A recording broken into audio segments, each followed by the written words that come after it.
Hi guys! Good morning and welcome to another vlog. Ngayon po ay mag-garage sale na naman kami. So ang dami na naman kasi kailangan i-dispose at ninakasya sa mga cabinets at sa bahay. So ayan, pero hindi po sa garage namin but sa garage ng friend ko. So we are on our way to their house. Yan, nakikita niyo yan. Mga boxes. There. So, see you later! Ayan, naku, Diyos ko, napakarami ko. Hindi ako makapagpahinga. Where? Ayan, ito, magandang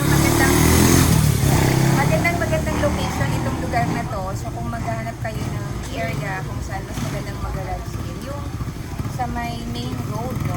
Or sa kita-kita na sa street. Ayan. Ayan, ang umaga, ang dami.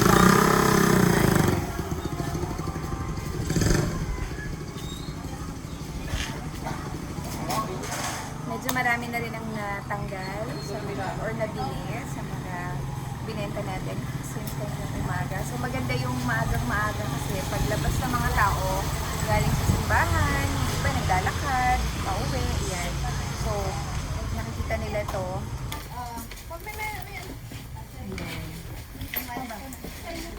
Ito yan. Magkano ito? 400 na lang itong dalawa. 200 isa. Under Armour. Hindi masyadong nagamit. Ayan, oh. Hindi masyadong nagamit.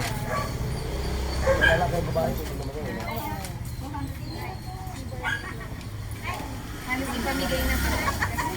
Ito, magkano po? Ito, magkano po dito? Mango, 200 na lang. Dito magkano po ito? May video pala.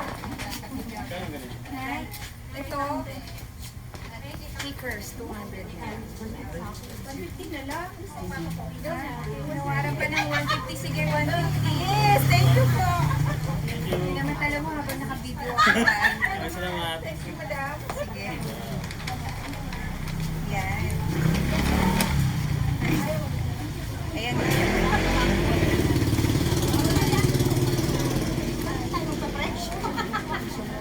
Ayan, medyo konti lang yung tao ngayon kaya video tayo.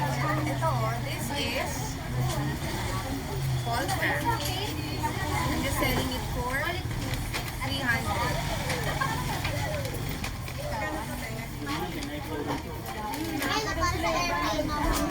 Ito, sige, 50 na lang.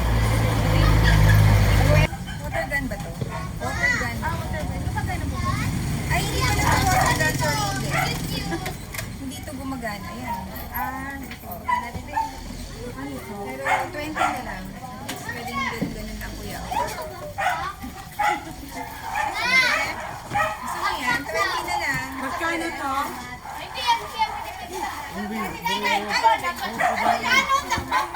Wala mo ng balay.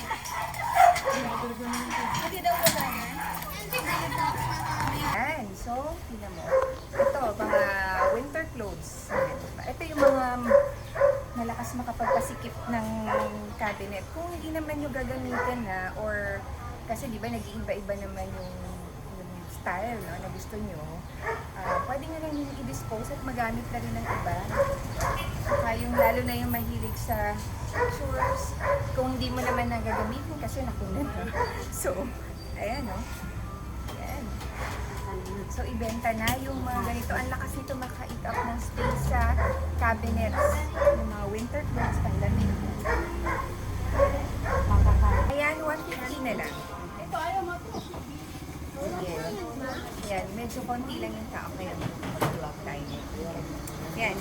Yung mga hindi nyo na ginagamit, ayan, i-garage nyo na yun or i-benta nyo na, pwede rin online. Tulad nito. Oh. Ang ganda pa. Pwede pang gamitin. Kaysa naman mag-eat pa siya ng space sa lugar, sa mga closet, sa mga cabinets ninyo. Better, ibenta nyo sa iba para mapakinabangan pa nila. Yan. Murang-mura na lang. So, ito oh. Magkano yan kuya? Patingin lang. 30 pesos. Ano ba yan?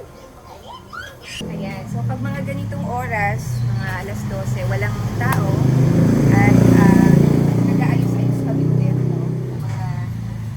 Mga binibenta namin. And yun lang guys, yun, I suggest and recommend also na kung meron kayong mga extra na mga gamit sa bahay or mga damit, I encourage that you do garage sale regularly. Lagi kami, every year nag-garage sale kami nung kumari kong mahilig din mag-shopping.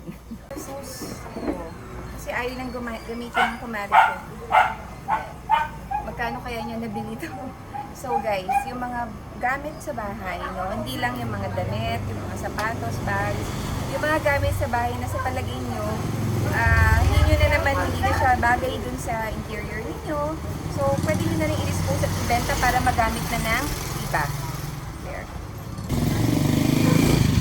Ayan, so finally, medyo marami na rin po yung nabawas dito sa mga nilabas namin kanina. Marami na rin ang namili. At ngayon, medyo wala ng tao kasi lunchtime. So, time to rest na rin sa amin. So, yun lang guys. I would suggest kung kayo ay may marami na rin gamit sa mga closet or cabinet ninyo at kailangan nyo nang i-dispose or hindi nyo na talaga gagamitin at nakatambak lang siya doon, I would suggest that you do garage sale. Kami, we regularly do it, no? Para mag-free up yung space kasi I'm sure bumibili naman kayo ng bumibili ng mga gamit. So, yun lang guys. Thank you very much and I hope you got something to